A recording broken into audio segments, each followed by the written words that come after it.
अच्छा, एक सवाल है अब ज्ञानव्यापी को लेकर।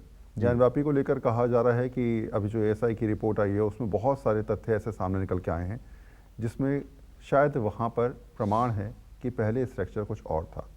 क्या ये माना जाए कि इतिहास इस बात को समझा रहा है कि कई सारे मंदिरों को तोड़कर इस प्रकार के निर्माण कार्य किए गए? और ज्ञानव्यापी को लेकर इतिहास क्या कहता है? देखिए, ये आज का एक भविष्यलक्षी सवाल है। और ज्ञानवापी जो मस्जिद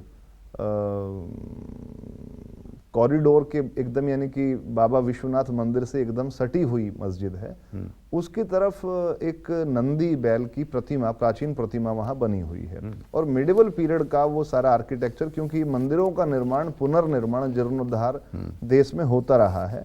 ज्ञानवापी मस्जिद को लेकर भी बहुत सारे सवाल हैं। और ज्ञानवापी मस्जिद मैं तो एज ए हिस्टोरियन, पुरातत्ववेत्ता कंफर्म कहूँगा, 100% कहूँगा, प्रूव्ड है कि वो वहाँ पर पुराना जो हिंदू टेम्पल था बाबा विश्वनाथ का, भगवान शिव का, उसको तोड़ करके बनाई गई।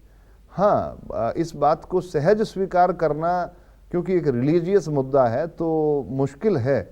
लेकिन अगर तथ्यों के आधार पर सोचा जाए, अभी कोर्ट के आदेश पे एएसआई के आलोक जी हैं, एक अच्छे पुरातत्ववेत्ता हैं, उनकी टीम ने वहाँ काम किया है, सर्वे किया है। और अच्छी बात यह है कि सर्वे की रिपोर्ट साथ ही अभी उपलब्ध करा दी गई है। पहले क्योंकि अलग तरह का मूड था कोर्ट का, लेकिन अब की बार तो मैंने उसको देखा है। उसके अंदर जो एविडेंस मिले हैं उसमें शिवलिंग की जलहरी मिली है, जो कि मिडिवल पीरियड की है, लगभग 1001 साल पुरानी है। वहाँ हनुमान जी की भी एक प्रतिमा, खंडित प्रतिमा मिली है। वहाँ पे बहुत सारे ऐसे एविडेंस हैं। वहाँ की अंदर की वॉल पे त्रिशूल बना है। और जो कूप है, उस कूप का वर्णन तो बहुत सारे प्राचीन ग्रंथों में है।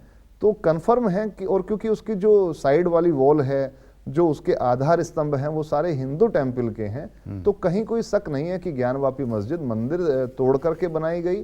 तो अगर अच्छा तो यह है कि कोर्ट के बाहर ही दोनों पक्ष मिल करके, बैठ करके, जो बहुत ज़्यादा विवादित और बहुत ज़्यादा देश की श्रद्धा के प्रतीक स्थान है, उनको एक दूसरे को सौंप दिया जाए। इसमें कहीं कोई बहुत गंभीर बात नहीं है, कोई वहाँ झगड़ा नहीं हो रहा है, क्योंकि उस मस्जिद के अंदर ऐसा कुछ नहीं है कि उसके बिना वहाँ की जो मुस्लिम कम्युनिटी है अपनी आराधना या अपना जो धार्मिक अनुष्ठान है नहीं कर सकती।